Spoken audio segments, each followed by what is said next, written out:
The man sitting across from the detectives is 55-year-old Matthew Pahl. He doesn't know it yet, but he will spend the rest of his life in prison for the murder of his girlfriend, 44-year-old Stephanie Pavlons. Matthew believes he can still control what happens next. He believes the detectives are still piecing things together, but by the time this interview begins, they already know parts of his story aren't true.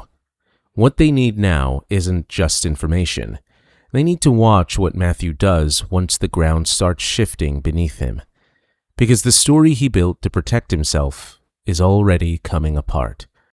All we have is some basic questions for you, okay? Again, we're not trying to trick you. That's what I've heard before, and that's what you say, but how do I know? Because all I'm asking you is to have a little faith that I'm not lying to you, okay? You've never met us, all right? I'm asking you just to go on a little bit of a limb, but I'm not... That's what I live on, faith, because it's a hell of a lot stronger word than hope, okay? Okay, right? I don't hope, I have faith, okay? Because I know I didn't do anything wrong. For whatever reason you have me here. That's what I want to talk about, okay? It doesn't matter what you found in my apartment. Everything that I have in my apartment is legal. Sure. Okay? Right. I wouldn't be that freaking stupid if I did have something illegal. I would not have something. Matt, nobody thinks you're stupid, all right? And again, if we start disrespecting you, then... No, but I'm just saying, I go by my gut, okay? And if I feel that, I'm going to be played, that's it, attorney. Before detectives even explain why he's there, Matthew is already defending the apartment. Nobody has mentioned what was found. Nobody has accused him of anything. But Matthew is already talking about evidence, searches, and whether the room is a trap. The detectives let the statement sit, because in interviews like this, some of the most telling answers arrive before the real questions begin. Then Stephanie's name comes up for the first time, and the mask slips just enough to notice. Let's talk about Stephanie. What is she to you? Oh my God. Stephanie is the mother of my daughter. And you guys already know that. Yeah. For the first time since entering the room, Matthew's rhythm breaks. The confidence in his voice slips. It's brief, almost easy to miss. The detectives catch it, but they do not react. They let the moment pass and simply keep going. What I did with her, this is well documented with her doctors. It's well documented with the suicide attempts that she's made in numerous places.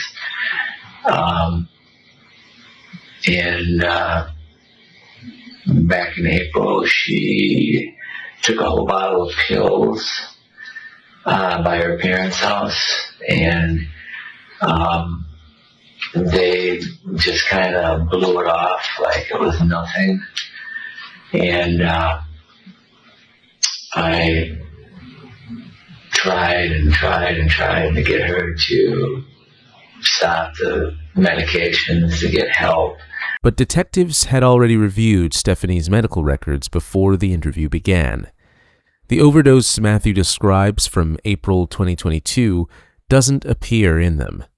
According to the records, Stephanie's last documented attempt was in May 2021, nearly a year earlier. That raises an immediate question. How much of Matthew's version is true? But detectives don't confront Matthew immediately.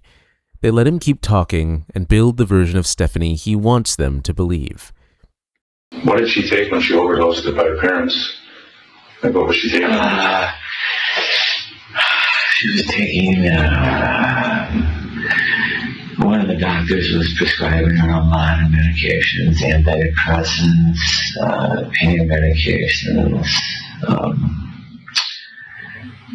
benzoins, and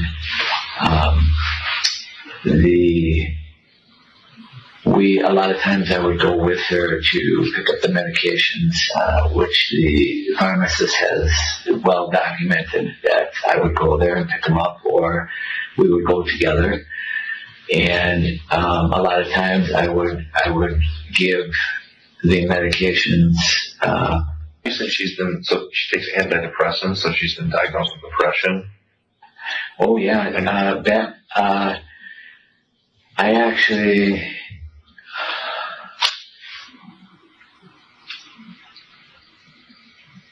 What's going on here? Do you know where she is? Do you know when's the last time you saw her? No. You don't know where she is? Do you remember the last time you saw her? No, weeks ago. Weeks ago? And I'm sick to my stomach. Why is that? Because I have a bad feeling. Walk me through the last. When you said you saw her a few weeks ago, where were you guys? I can't recall the exact time that I saw her. She, do you want to go to that, or do you want to stick on the antidepressants? And the few times I had to go to the hospital with her because she was in such poor condition. We'll come back to that. I also have documentation. I called the suicide line. She attempted to slash her wrist. When was that?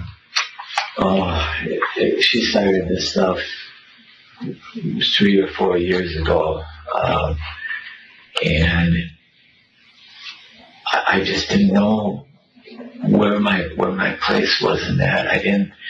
I wanted to do everything I could for her, but I didn't want her to get locked up in a mental home. And she kept telling me that she was getting better. She was going to get better. She was recently seeking treatment through the hospital. But the last year, she was just, since the beginning of the year, she was just out of control.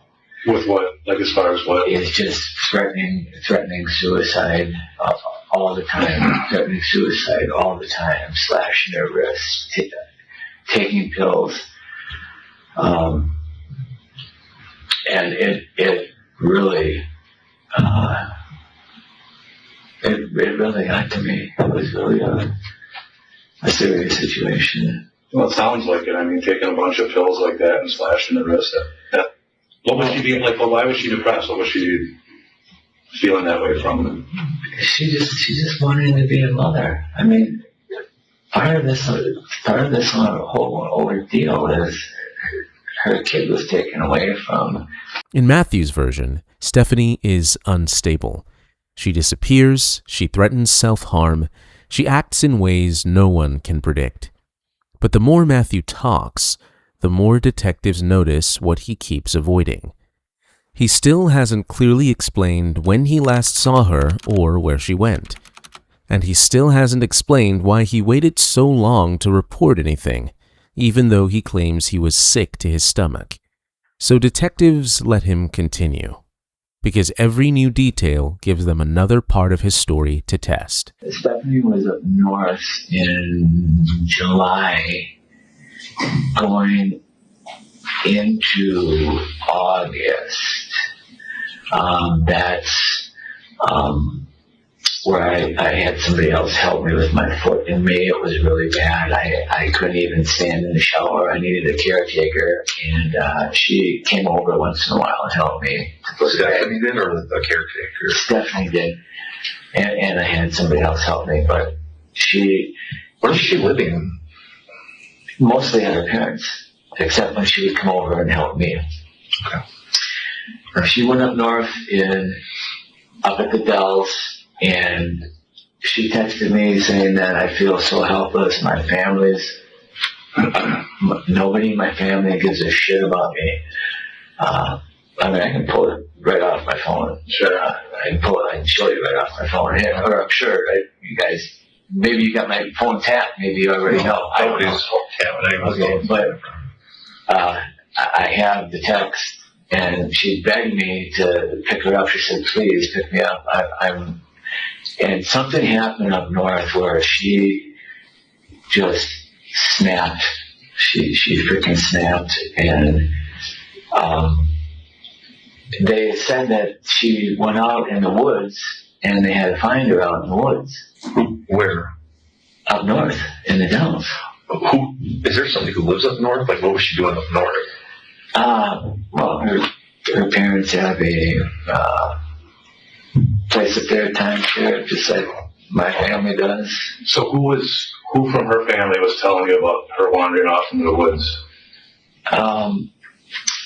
Well, she told me, and the little time that I talked to Layla was like really concerned, and they just totally alienated her up there. Without realizing it, Matthew just describes Stephanie as someone who runs into wooded areas during emotional breakdowns. To understand why that detail matters, the story has to leave the interrogation room for a moment. Because by the time Matthew says this, detectives already know exactly where Stephanie was found. On September 9th, 2022, a construction crew arrives at a wooded lot off Gulf Road in the town of Delafield. Their assignment is simple. They're there to place no trespassing signs near the tree line bordering the Western Lakes golf course. As the workers move along the perimeter, a strong smell stops them. Initially, we were not sure what exactly it was. We went in a little bit closer to verify what it was. Once we got about 15 feet away from it, we realized it was a deceased individual. At that point, we exited the woods immediately and called 911. 911, what's the address of the emergency? It's the Orthopedic Hospital of Wisconsin on Gulf Road. And tell me exactly what happened? We found a dead body in the woods. We smelled something and then saw there's a dead guy back there. He's for a long time. Deputies respond within minutes. The woman is lying near the edge of the woods, but decomposition makes immediate identification difficult. There's no purse, wallet, phone, or ID nearby. For a short time, she's simply Jane Doe.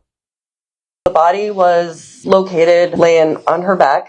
She was wearing a dark-colored t-shirt, jeans, a dark-colored belt, and white athletic shoes. Her hands were bent up above her head to the side, and her right arm appeared to be partially pulled out of the right sleeve of the shirt. So the shirt was actually pulled up. She had a bra on too that was actually pulled up as well. The pants were unbuttoned, but they were still zippered, and then the belt was undone but still in the clasp, in the metal clasp. The following day, the Waukesha County Medical Examiner conducts the autopsy. The cause and manner of death can't be determined. Based on the autopsy findings, I could not rule out strangulation. I could not rule out a smothering. I could not rule out head trauma. I could not rule out sharp force injury to the neck. I mean, there are a lot of things I can rule out, which is one of the reasons her cause of death is undetermined. But the body carries several identifying features.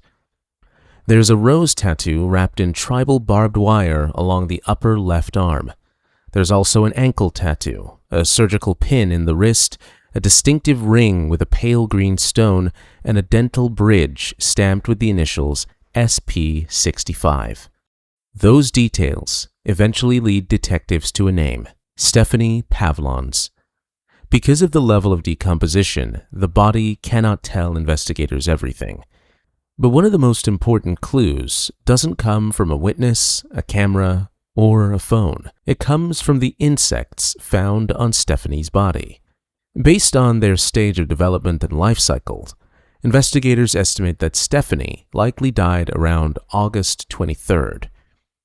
With a tentative timeline established, detectives need to take the next difficult step. They need to notify Stephanie's family and confirm whether the identifying details truly belong to her. On September 12th, detectives bring photographs of Stephanie's jewelry and shoes to her mother. She identifies them immediately. Her mother also tells detectives something else. Stephanie never left the house without her purse or her phone. That detail quietly anchors everything investigators are about to build. Back inside the interrogation room, the detectives do not reveal any of this yet. They don't challenge Matthew's story about Stephanie disappearing into the woods. The interview is still in its early stages, and Matthew still believes he's building a convincing explanation. What he does not realize is that every answer is slowly locking him into a timeline detectives have already spent days reconstructing. When was the last time you remember seeing Stephanie? Like, because you said if you think it's been a couple of weeks since you last saw her. If you go back, think about the last time you saw her. Where was that? It's been over a couple of weeks. I don't remember exactly.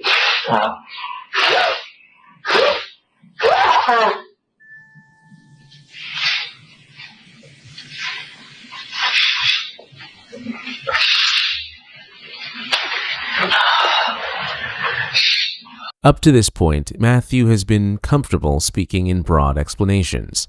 He gives long answers and repeatedly steers the conversation away from specifics. But once detectives narrow the focus to the last time he saw Stephanie, his pacing changes.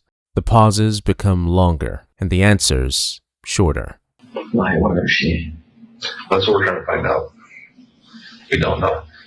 She's missing. So we're trying to figure out who saw her last, where she was. I heard something on the social media that there was an abduction in Delafield. An abduction? Some type of an abduction. When was that? Or just a couple days ago. They were looking into some type of abduction. The detectives notice a pattern forming. Every direct question about Stephanie's disappearance turns into something broader, vaguer, and harder to identify. Matthew gives them concern. He gives them theories. He gives them stories about Stephanie's past. But he still doesn't give them a clear answer about the last time he saw her. I get what you said, that Stephanie she goes on these, you said these, like, almost like little episodes where she leaves and comes back. She totally disappeared. And now I'm really worried. I actually wanted to call the parents, and I was also thinking about coming in and making some type of report, but with all the things that have happened to me in the past, I start thinking, right away, this isn't right away they're gonna. Right. Oh, this isn't so much about you. It's about Stephanie. We're trying to figure out where she is, who last saw her.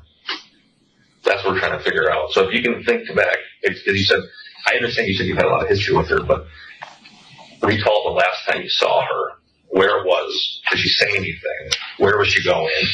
Where were you going? Like that kind of stuff. No, it was close to when we were out looking at beds. When was that about? Somewhere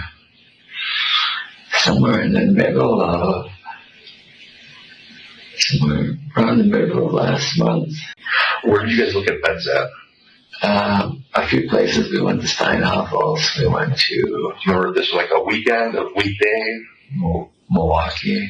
Like, I'm trying to find out, like, where was Stephanie last seen? Who was she last with? You said you went to a couple different places, like Steinhoff. Yeah, we went to a couple different places. Did you guys buy order a mattress? Did you buy a mattress? Yeah. Okay. You guys come back to your apartment? Do you remember? Yeah. After that, we did. Did she spend the night? Yep. Okay. I believe she spent the night, and then we went to. The next day, we went somewhere, and I believe that's the day she took off. When she took off, where? So you wake up, right? She spent the night. Are you guys at the apartment? Are you staying at the apartment? Do you leave together? Does she leave? Do you leave? Like, that's what we're trying to figure out.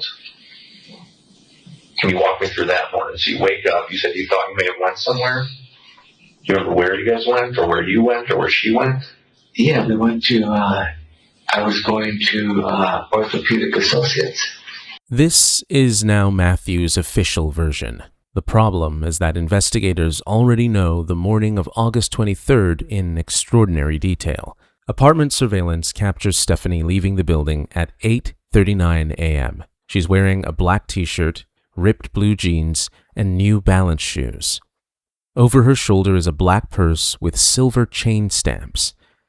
In her hand is a large pink water bottle. She's wearing the same clothing she will later be found in. 1 minute later, Matthew exits through a different door carrying a bag. At 8:53 a.m., surveillance cameras at Quick Trip on Gulf Road capture Stephanie climbing out of the passenger side of Matthew's Toyota Tacoma. She walks inside briefly, buys a few items, and returns to the truck. The Tacoma then drives west on Gulf Road. It's the last confirmed sighting of Stephanie Pavlons alive. At 9:15 a.m., both cell phones arrive near Gulf Road and Prospect Avenue. Stephanie's and Matthew's phones remain in the same area for the next 16 minutes. That detail immediately stands out to investigators, because it's the same area where Stephanie's body will later be discovered. Matthew's orthopedic appointment is scheduled for 9:15, but he does not officially check into the clinic until 9:34. That leaves 16 minutes unaccounted for. No surveillance camera covers the wooded area during that window. The clinic cameras cannot fill the gap either. Orthopedic Associates only captures footage on a 5-day loop. By the time the investigators identify Stephanie, the footage from August 23rd has already been overwritten. No witness comes forward, and Matthew gives no clear explanation for why both phones remain near the tree line before he finally enters the clinic alone. At 10:53, both phones begin moving east again toward the apartment. At 11:14 a.m., apartment surveillance captures Matthew returning by himself. Stephanie is gone, but the pink water bottle is still with him. Then investigators notice something else. At 12:29 p.m., cameras capture Matthew carrying a plastic bag into the apartment building. Inside the bag is an object detectives will later focus on heavily: Stephanie's purse. Her phone, purse, and water bottle all end up back at his apartment, but she never does. Where is the truck? We have a truck. Where? Not far. There's nothing you're going to find in it than what I've already told you. Well, that's good. What do you think? You think I cut up a body in there or something? Why would you go to that? No, man. But why would you take the truck? Usually that's what you take a truck for, is you look for evidence of some type of... We're trying to be thorough, man. That's all we're trying to do, okay? The detectives never mention a body being cut up. Matthew introduces the idea entirely on his own. For the first time in the interview, the room changes. He's no longer just explaining a disappearance. He's reacting to an accusation nobody has made. He doesn't appear to realize what he just revealed. But from that moment forward, the interview begins moving towards something much harder to explain. When I did do the car wash, I thought it was really odd that the purse was in the back seat of my truck, and she had the wallet was in there. I looked. The wallet was in there. Her smoking stuff was in there. Okay. And this is, so it would have had to have been in there from the last time you saw her for the appointment, right? Yeah, I would believe so. Yeah, I would believe so. I mean, did you see it? Did you see it in the truck the day she left? No. It was. I wasn't able to wash my truck for at least 2 weeks after. It was just recently. Do you remember anything the last time you saw her, the day she left? Did she leave anything in the car that you could, you thought was odd? That you noticed? Yeah. I didn't notice it right away. I noticed it when I cleaned the car out and I pulled the car mats out, which when you found the purse. Which you guys already know what was in there. Well, come on, man. Stop playing stupid. They haven't gone through your car, man. Yeah, I did not. You just said you had a warrant for the car. That doesn't mean we did anything with it yet. I did not. Neither one of us had. We're here talking to you. Why would she throw her? You know why she would throw her purse in the back of the truck? You guys aren't being honest. Do you know why? Has she ever thrown her purse in the way back of the truck before? Like, and a week goes by or 2 weeks goes by, and then all of a sudden you find it when you were cleaning it out. You're not going to tell me that this thing going down the road, if something happened to her, that it was my fault, because that's... Matt, all I'm asking you is questions about the last time you saw her. That's it. I haven't accused you of anything, and neither is my partner. Once the purse comes up, the entire direction of the interview changes. Because detectives already have it. Stephanie Pavlons' purse is sitting in evidence across the building. When investigators searched Matthew's apartment earlier that day, they found the purse on the bedroom dresser with Stephanie's personal items still inside. Her phone and pink water bottle were also in the apartment. But Matthew doesn't know how much detectives already have, so he keeps trying to make the purse fit his version of events and also adds one more detail to support that version. Did you see? Did I see what? What was in the car? I did not look in your truck. Well, yeah, I mean, you're going to say somebody else found it or whatever. The day that I found the purse, yeah. When I cleaned the truck out, there was a note underneath. There was a note underneath the car mat. What did it say? It wasn't anything that I haven't already heard before through email, through texting about threatening her life. But in the note, she didn't threaten her life. She said that I'm tired of everybody. I hate everybody. I hate you. I hate my parents. Everybody. You know, that type of language. That note's in your truck now? Yeah. What did that note make you think? I just left it there because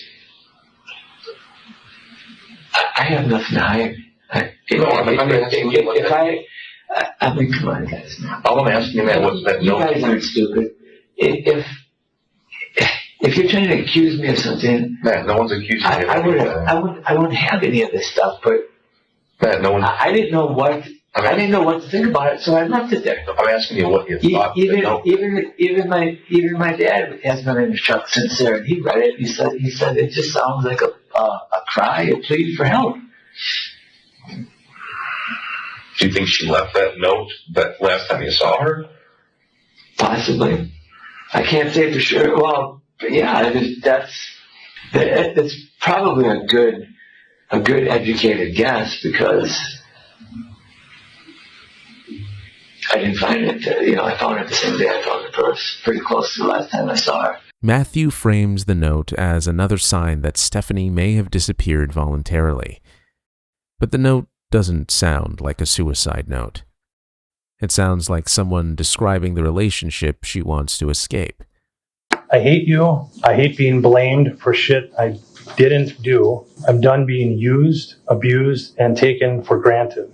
All you care about is yourself and what you can use people for. My parents are the same way. I'm not allowed to speak my mind around you, drive, spend money, or even feel good. Karma came back to you to cause you your foot injury, not me. So be with your virgin, because I'm done, and keep the fucking money. It's what you've done best. PIN for card 4488. PIN for phone 6103. By the way, my parents wanted me to get a job so I could get a car. And detectives already know there's another problem with Matthew's version. Matthew claims he showed the note to his father, Matthew Pahl, shortly after finding it. But earlier that same day, investigators interviewed Marvin. He told detectives he had never seen the note. Back in the interrogation room, Matthew has no idea detectives have already compared his story with Marvin's, but the pressure is starting to show. Until now, Matthew has kept the focus on Stephanie. But now the questions are closing in on him. The last, you had an appointment. Do you remember what day that appointment was you saw her? You guys, what's the deal? Am I walking out of here tonight, or am I going to tell you that I'm being a attorney? I don't know. Are you asking for an attorney, man? Again, we're trying to figure out what we can find out about Stephanie. That's our focus. Are you charging me with something? Am I charging you with something? No. Are you charging me with something? No.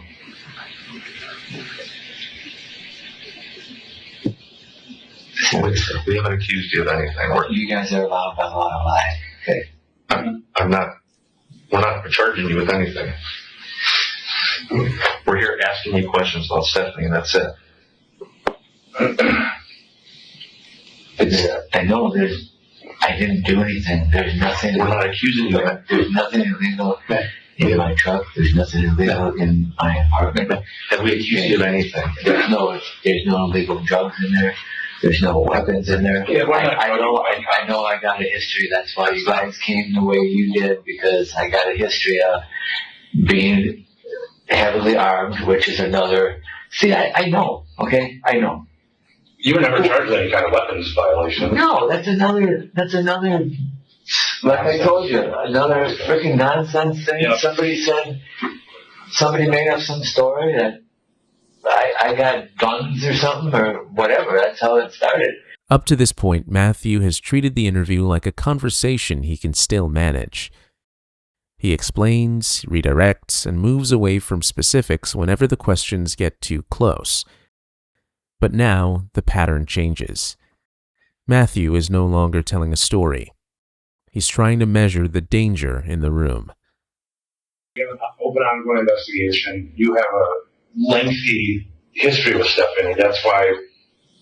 Which is understandable. Yeah. And it sounds like, as far as we know, you may have been the last person that saw her or talked to her. That's what we're trying to figure out. If you can help us point to where she That's was. possible, but when she gets out and she takes off, right? Yeah. I that's out of my control. I can't be blamed for anything like that. And she, like I said, she has a history of that. She has a history of going up to strangers to use their phone. She has a history. Actually, when I first met her, I got out of prison. I met her right here in Waukesha, and I have empathy. I felt sorry for her. She was.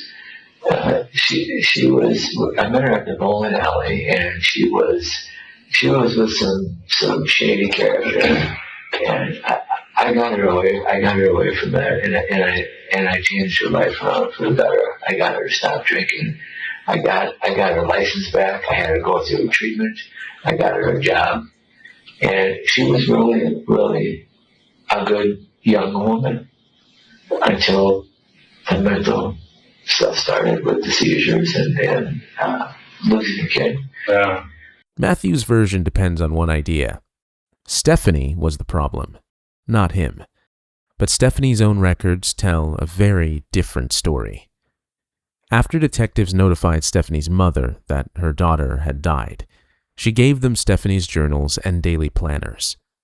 Inside those pages, investigators found the version of the relationship Matthew never gives them. The entries stretch across years.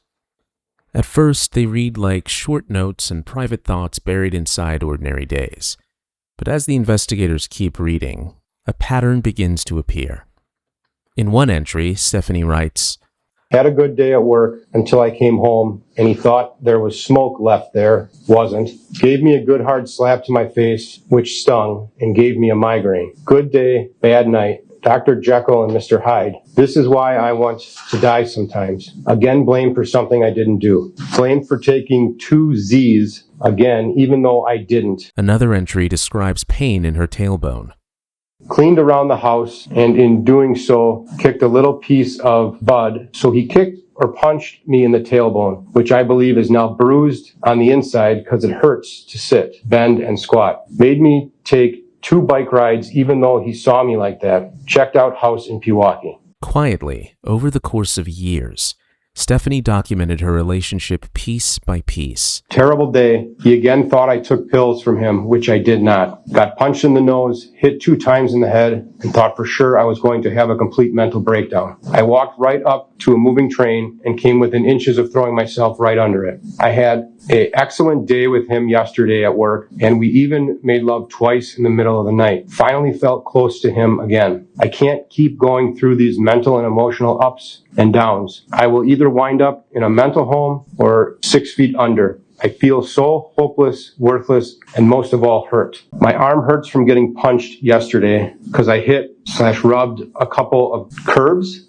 while handing out signs. My heart, soul, and mental state have been broken time and time again. I feel trapped. A lot has happened since my last writing. My left eardrum got blown out again. I received another black and blue eye. Had a spinal bruise for about 3 weeks straight and more emotional abuse than can count. I feel so useless, alone, hopeless, like a work slave and handmade at the same time. Does anyone really care? They say they do, but I just don't believe it anymore. He wants to ship her a new computer, but yet I work my body to the point of injury and can't have a phone or money in my account that I earned. I need emotional help too. But the journals are not the only record investigators find. Stephanie's words are later supported by the photographs from an older phone found inside Matthew's apartment. The images show bruising around Stephanie's eye and red marks across her chest. Back in the interrogation room, Matthew continues talking and keeps trying to retake control of the conversation. But the detectives are no longer comparing his story against possibilities. They're comparing it against evidence, and the evidence is beginning to contradict him everywhere. You understand that when we do, like when we take investigation seriously, so we pull out all the strings on resources to try to figure out if somebody went missing, when they went missing, where they went missing from, who they talked to, who saw them. So you're regular sheriff.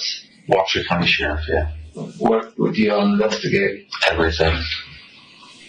So you're a homicide detective? No, our department's not specialized enough to have a homicide division. Why do you think homicide? Well, I'm just thinking that, I hope you're not thinking that I did something or I made her disappear or something. That's, I'm just asking, if you're homicide, that No. Like I said again, we haven't sat here and accused you of anything, okay? We're just asking her questions about her whereabouts. No, I really,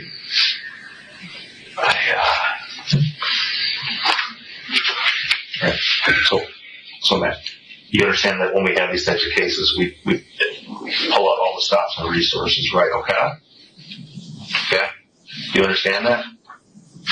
Okay. Okay.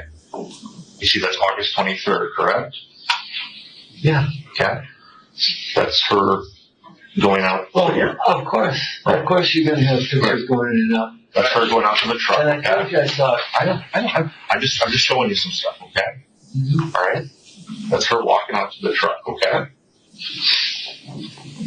That's the purse, right? Yeah, that's the Okay. purse. A couple of minutes later, you're walking out over here, and the truck drives away, and you guys go off to the appointment. I think you guys went to Quick Trip. Does that sound familiar? I don't know. But you went to your appointment that day at 8:30, right? Okay. All right. Okay. This is where we need to figure out something because it doesn't make any sense. All right. That's you coming back the same day at 11:14. Okay. Hold on. Listen, Matt. You're holding her water bottle, and Matt. Okay.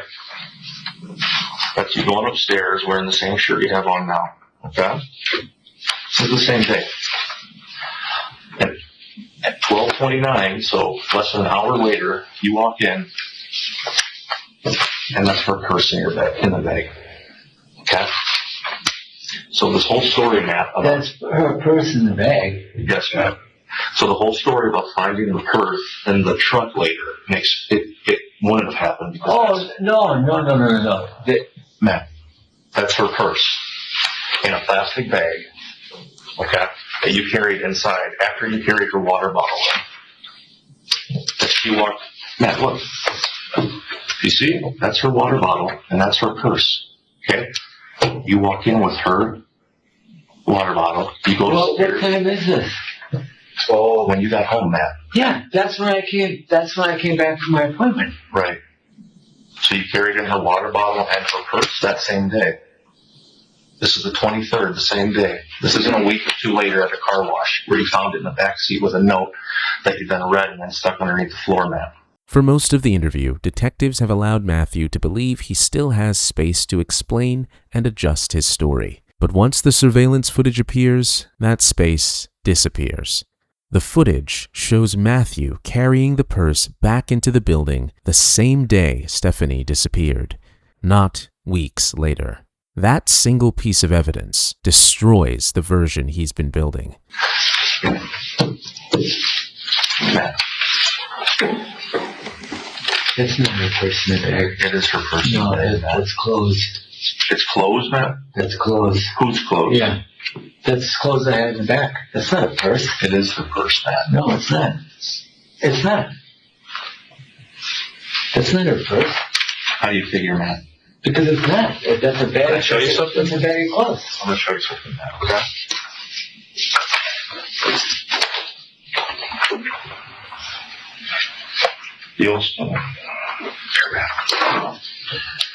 See, I knew you guys were going to do this. Matt, but what the problem is... I knew you guys were going to do this. That's why nobody's doing anything. You're just showing you anything. Can I show you something? That's her purse right there, right? You see that? Yeah. You see that? Yeah. If I was so worried about the purse... That's her purse. Okay? So we're not going to play games about it's not her purse. It is her purse. Okay? We know it's her purse. We also know that her phone went with her out to where you guys went for your appointment and then it came back with you. We know this. So you saying the phone stayed at her or we're asking you to be honest with us and help us, okay? But if you're going to tell us stories about going to a car wash and finding her purse in there a week later, it doesn't make sense. None of it does. What happened? It'd be one thing if she had some type of drug overdose, okay? And you're doing something. We don't know. Regardless, I have nothing to do with what happened to her. What happened to her? That purse. What happened? That purse and water bottle. Matt, what happened? That purse and water bottle. Okay, that's not going to prove anything. We're not. That's not going to prove or disprove anything. Agreed, Matt. Okay. Yeah. What happened to her? Only you can tell us. I don't know what happened to her. I don't know what happened to her. Why were you at the place on the 9th? You didn't have an appointment that day. I was? Yeah, I did. I had a No, you did not. You had one on the 6th and the 12th. I had a doctor's appointment on the 9th. An orthopedic associate. What do you mean, what place? You had an appointment on September 6th and September 12th. I had an appointment on September 9th at orthopedic associate. What time? See, I'm just asking you what time. This is what you're trying to do. Now you're trying to get slipped. You're trying to pin whatever was found over in that area on me. Why would you associate anything we found over there on you? Because I was there. When? I was there on the 9th. I had a doctor's appointment at 1 o'clock. I saw the crime lab there. They were there by 11 o'clock. Everybody in there was talking about it. What did you see at 1 o'clock over there? The doctor. Who? Dr. Shu. Did you have an appointment? Yes. I had a pre-planned or did you call it This was scheduled. So you had a scheduled appointment on the 9th of September at 1 p.m. with Dr. Shu. Yeah. Matthew has now placed himself near the area where Stephanie's body was found. The detectives don't have to make that connection first. He makes it for them. The interview is no longer about whether Stephanie disappeared. It's about why Matthew keeps reacting to evidence before detectives fully reveal it. That reaction matters because each time detectives move closer to the facts, Matthew moves further away from his original story and his explanations begin to change. Why do you think something happened to her? Or why are you associating that with her? Why are you getting so aggressive about this? I'm not getting So aggressive. you're changing tactics. See, this is why I shouldn't have even tried to explain this to you. Matt, it's our job to point out inconsistencies, okay? So when you tell me you found her purse a week or two later while cleaning out the truck, and then you found a note under it that talked about supposedly about her alluding to suicide, which you then showed your dad. She's got another purse. I understand, but you're telling me you found this note, and then She's got another purse. I know, Matt, but listen. She's got another purse. She's got a gray. That's not the purse we're talking about, Matt. What I'm talking about. How do you know which purse was I was talking I'm about? talking about the purse in the photos, Matt. And when I'm talking about the note, you said you found a note. Maybe. Yeah, but that's not the purse that I was talking about. That's not the purse that I found in the back seat. Okay. You found the purse that I found in the back seat was it's a gray strap-on bag. Okay, so that purse doesn't mean nothing. So this black purse is the one you brought in the day that she went missing?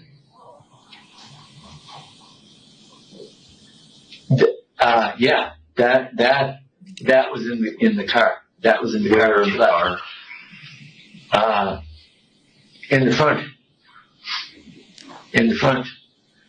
And the other purse I found in the back.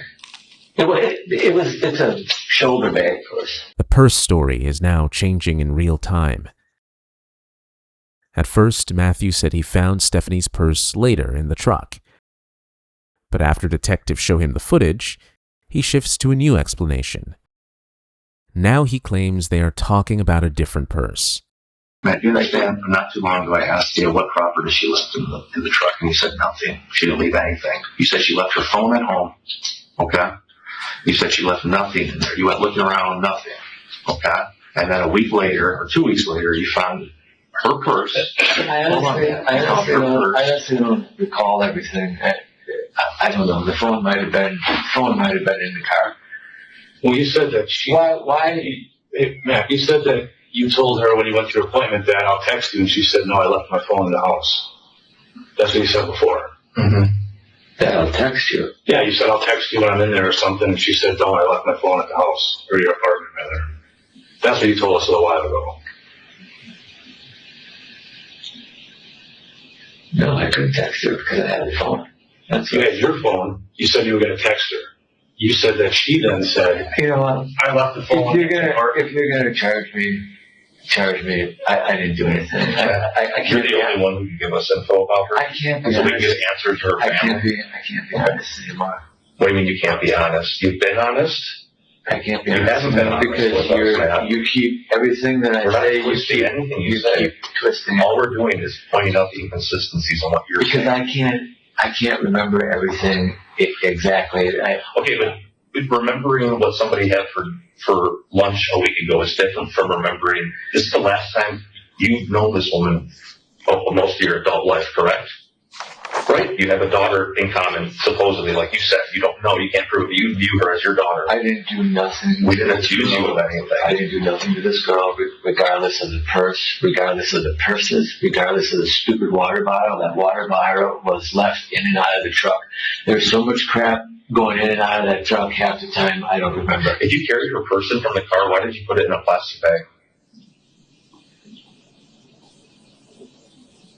That's it. And why did you go on an exit that you didn't use earlier?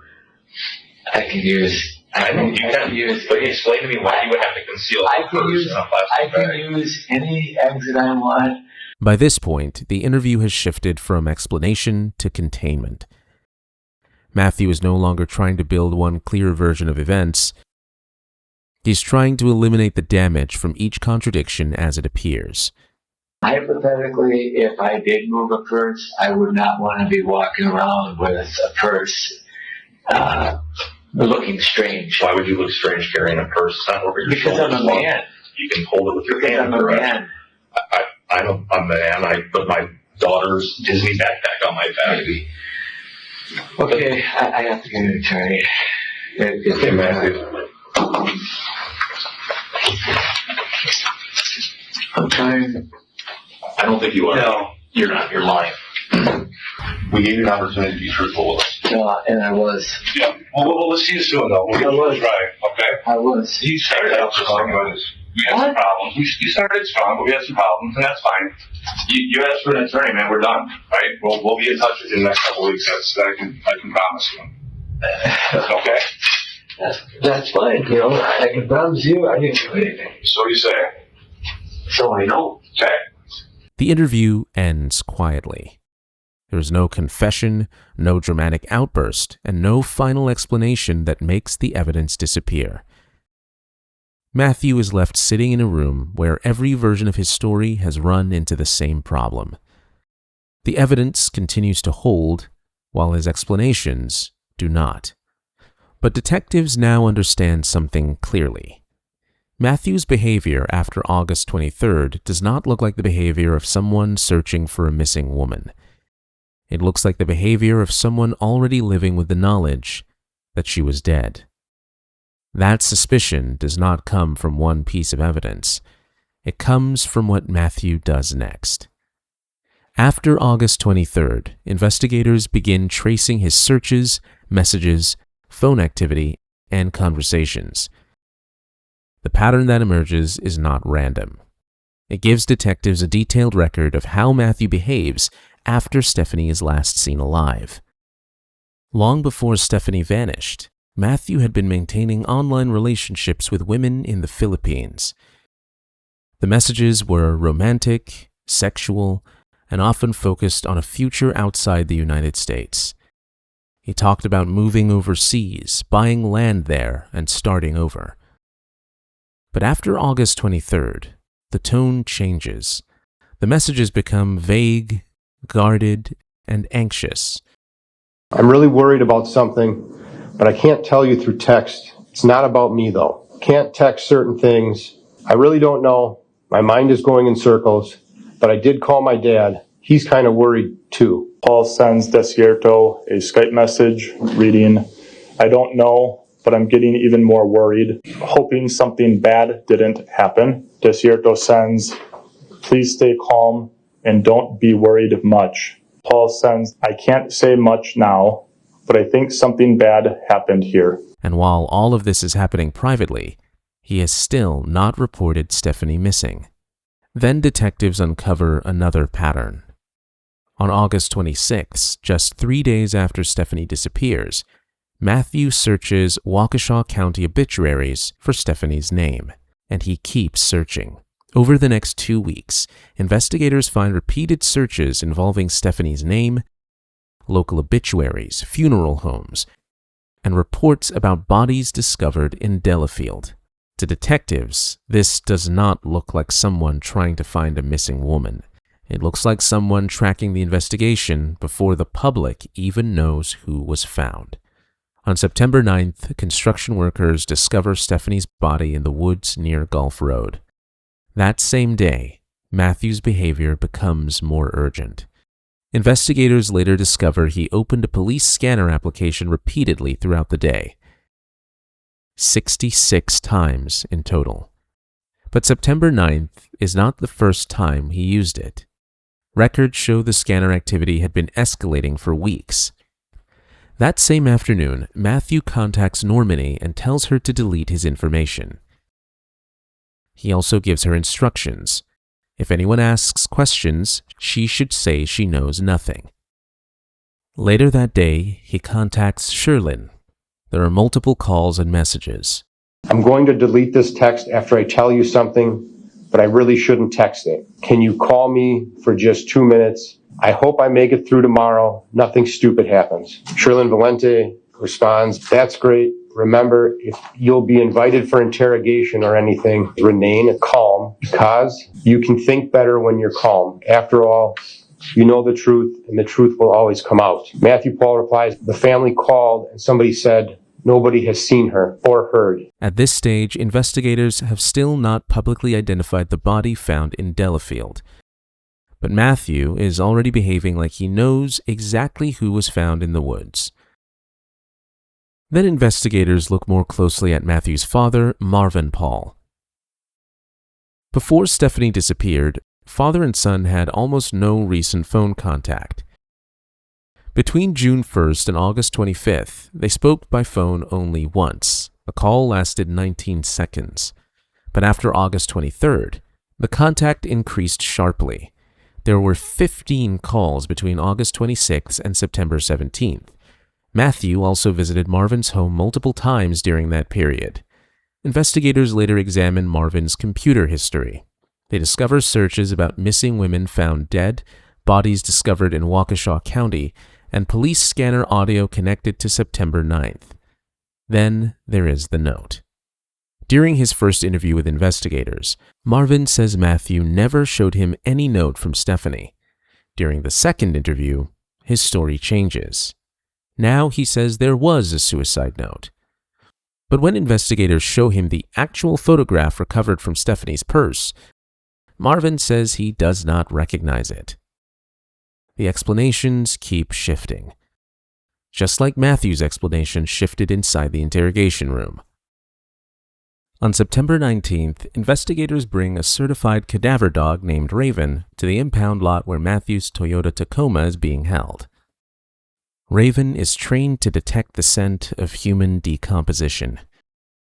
She approaches the target vehicle from the passenger side coming off the west side of the pole barn, and then crosses the rear bumper in the direction towards where the search had started, but then does a 180 with increased respiration. And as she comes back towards the passenger side rear corner, and I'm now walking away from this vehicle, she puts her nose to it and gives a trained formal alert of a sit. While the alert alone cannot prove a body was transported inside the vehicle, it does establish something important.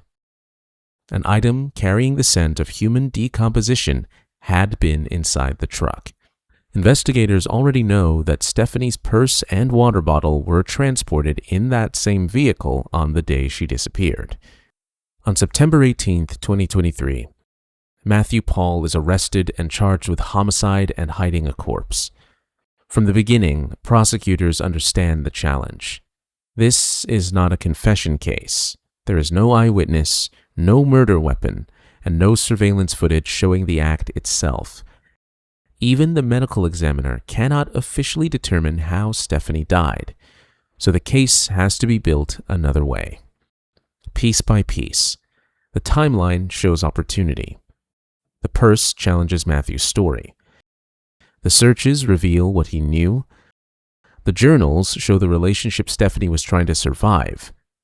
No single piece explains everything, but together, prosecutors argue they point in one direction. Matthew Pahl killed Stephanie Pavlons. My opinion is Mrs. Pavlons was killed August 23rd, between the time she left the Quick Trip and the time that Mr. Pahl arrived back at his apartment. They left the Quick Trip. Mr. Pahl went to his orthopedic associate's appointment. He was at that appointment until the records state that he left, and he returned home. His vehicle is seen on camera at 11:03. Based upon the cell phone records and things of movements, sometime between the time they left that Quick Trip and the time that he returned to that apartment, Ms. Pavlons was killed. Is it possible that Mr. Pahl killed Stephanie Pavlons before his appointment at OAW? It's possible. Is there a gap of time that's unaccounted for Mr. Pahl during that period? Yes. Before his appointment? Yes. Is it possible that Mr. Pahl killed Stephanie Pavlons after his appointment? Yes. Is there a period of time after his appointment that is unaccounted for? Yes. We have no video, no eyewitness to what he did either before or after his appointment, correct? Correct. Is it possible he punched her in the head or chest as he had done in the past? Yes. Is it possible he suffocated her? Yes. Is it possible he strangled her? Yes. Is it possible he dragged her body into the woods? Yes. Is it possible her body was dragged? Yes. What do you base that on? The way her clothes were, the way her arms were, her belt was somewhat unbuckled. The extra strap was out of the buckle. Her arms were kind of behind her body. One was kind of caught up in the sleeve. The bra was kind of pulled up. The shirt was pulled up. He goes into his appointment, and while he's in there, Stephanie is just stewing. She's like, I am sick of this. I'm done. I'm done with the violence. I'm done with the abuse. I don't want this anymore. I'm done with the controlling, manipulative behavior. She's ready to make a big change in her life. She's ready to dump the man that has abused her verbally, emotionally, and physically. So she writes that note that's found in the car. She leaves it on the driver's seat and she starts to walk away. Decides to walk towards that wooded area. But Mr. Pahl comes out of the appointment. He sees her. He sees that she's not in the truck. He sees the note. Doesn't take very long to read this note. He reads it, and oh boy, he's mad. He's furious. He gets in his truck, he drives, and he sees Stephanie. He sees her walking towards that wooded area, and he goes after her. He gets out of the truck, he comes after her, he grabs her by the back of the shirt, and there's a struggle just outside the area of the woods. Mr. Pahl continues to grab at her shirt. He's not letting her go. And then what happens? Mr. Pahl grabs her purse. And ladies and gentlemen, this is the murder weapon. He wraps this around her neck. He strangles her for just a minute or two. That's all it takes. She goes unconscious. And she's dead. He uses the strap of her own purse to kill her. Ladies and gentlemen, the evidence is absolutely circumstantial, but it's overwhelming. The only reasonable explanation supported by all of the evidence is that Mr. Pahl was a violent and abusive partner. He kills Mrs. Pavlons because she was trying to leave him, something he certainly couldn't let happen.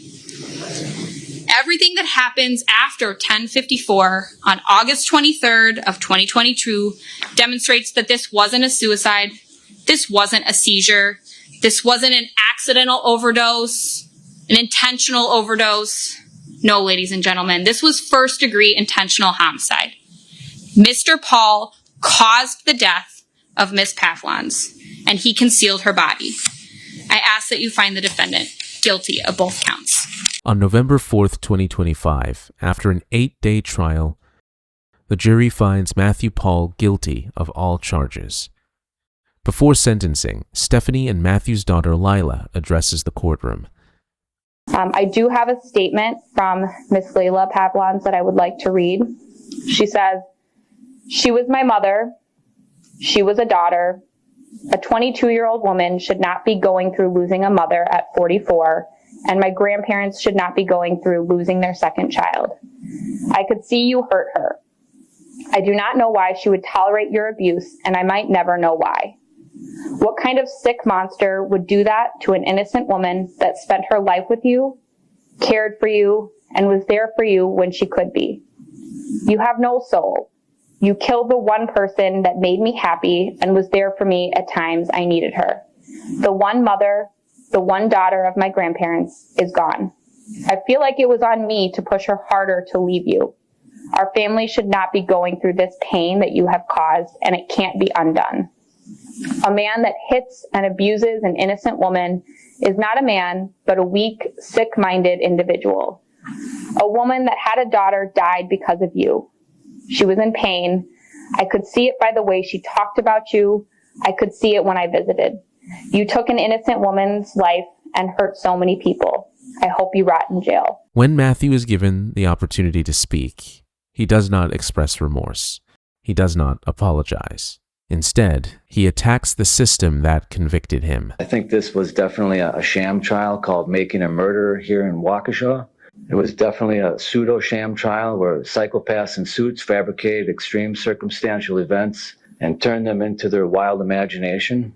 They get away with manufacturing charges. I am the only victim here. I'm the one being murdered by the new Gestapo. This is just a pattern of abuse of power in the DA's office. I am one of the innocent people in jail. On November 11th, 2025, Matthew Pahl is sentenced to life in prison without the possibility of release. For hiding a corpse, he receives an additional 12 and a half years to be served consecutively.